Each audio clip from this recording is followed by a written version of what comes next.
I had the luxury yesterday of spending my day at the California African American Museum. And I have to tell you, I had a wonderful time just browsing around and observing and flipping through pages of books and reading all of the inspirational communications of all of those people that have come before me.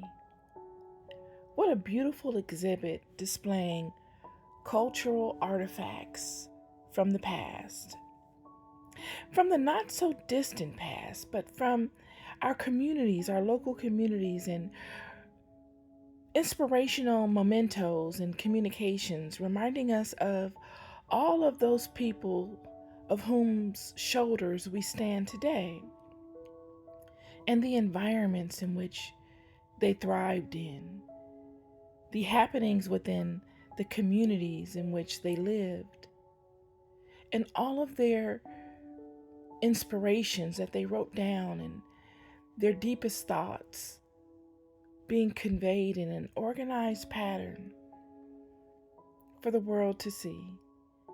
You see, I came to the California African American Museum to get inspiration as to how art exhibits are put together.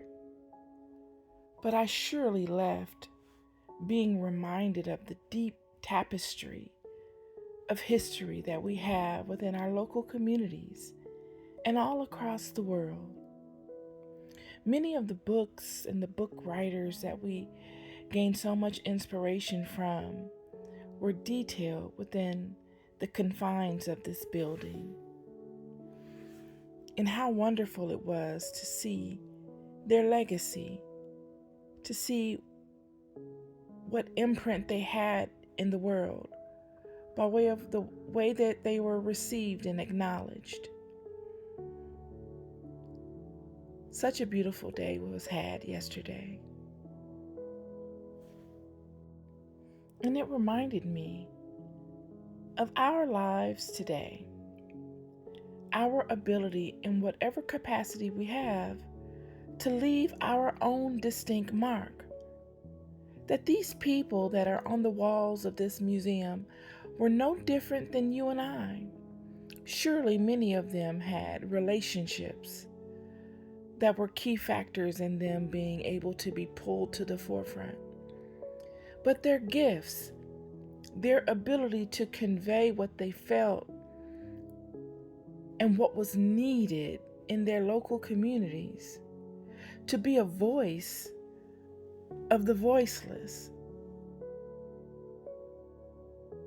is what propelled them forward. Yet all of us have this same ability.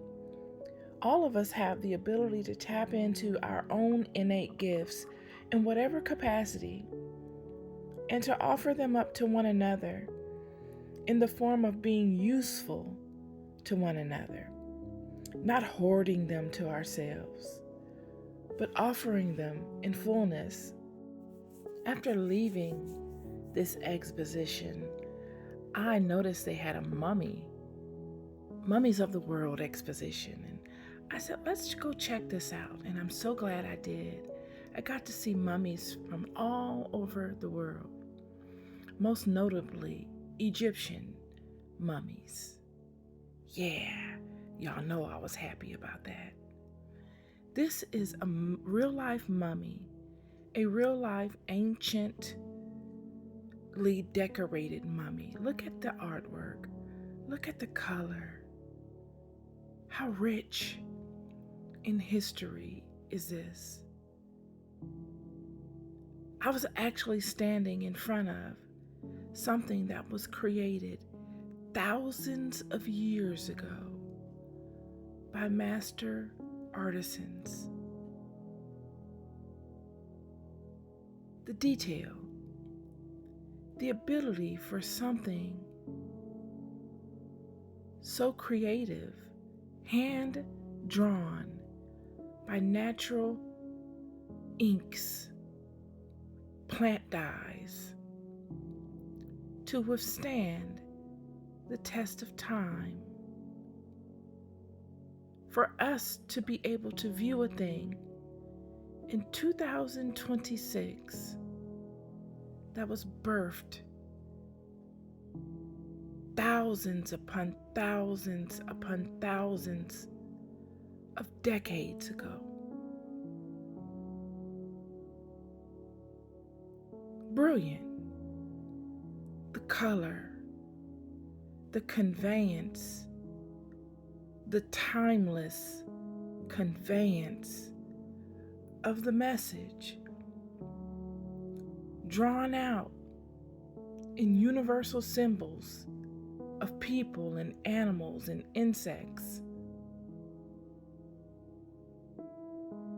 to universally convey a thing regardless to time and space and the confusion that such brings about. What a beautiful legacy. From the hair to the facial features, all intricately cultivated with fullness of intention in mind, reminds me of what God told the children, what God told all of the leaders of these children, to remind them of their history, to not ever let them forget who they are and what they come from, to not ever let them forget the monumental hand that led them through such chaos.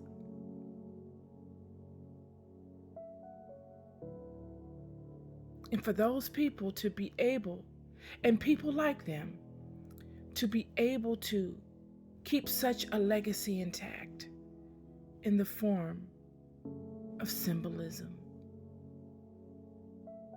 using nature to preserve them and to preserve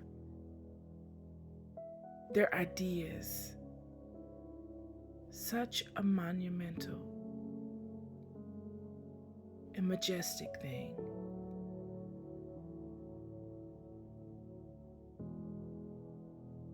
Yesterday was a beautiful day, just as today is. Yet I was able to see in real time art that conveys life. You are loved. Peace and love.